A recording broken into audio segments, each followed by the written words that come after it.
Well, basically, anytime you're building a model this size, you're going to have you can't work in just one area unless you have like the most exhaustive, detailed set of drawings from start to finish, and you're not going to deviate.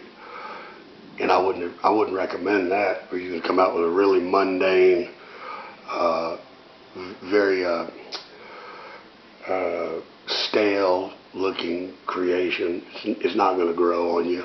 As a matter of fact, it'll grow together, and you'll start running into serious engineer complications with track placement and switches and stuff. So I work in a lot of areas at once, and you know, you're always going to go back and fine-tune the areas. Right now, I'm working on this top balance right here, and I've got it roughed in, but I'm gonna cut some curves in it because ultimately we're going to add a fascia up here that comes down a little bit and put our backdrop lighting up under here, and that way it'll cast a good light down the backdrop.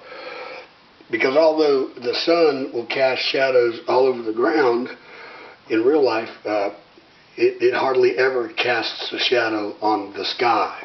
So certain lighting effects and stuff, look, you see my shadow here?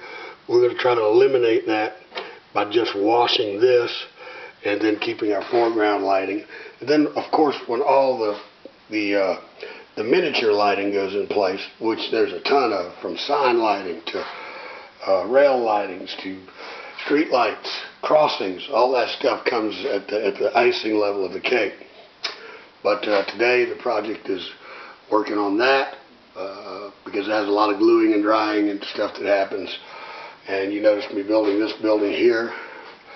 There are a couple of other small warehouse buildings that go right in here in the foreground, and then a few flats in the back.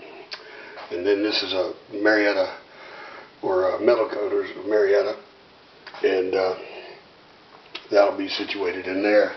And the other one, real fast, cool thing I wanted to show you back around this other side is although this line does not have a turntable, I'm adding one.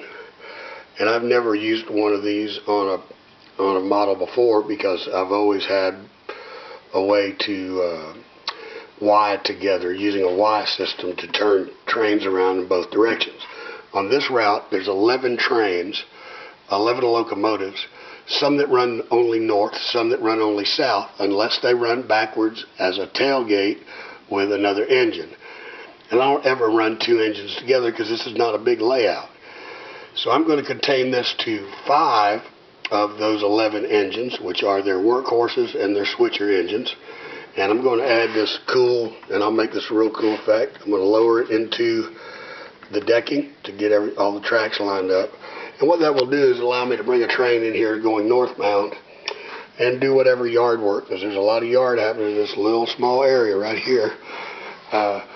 And it will allow me to pull an engine in and then turn it around and bypass the train and hook up and come back to the southbound. So all 5 engines will be able to both run north and southbound operations without me having to pick them up and turn them around, or just limit 2 coming one way and 3 going the other. As we come through Woodstock here, it all has to tie in. This is going to wind up being Woodstock back here, and then we're going to go through the quarry into the Tate yard.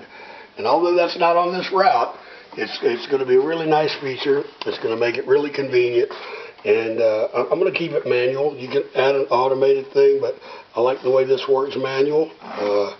And once it's all mounted in place and top down, it ought to be a good feature to add, and it will enhance the operations because you can both hands-on manually without ever lifting the locomotives off the track, because these trains are small.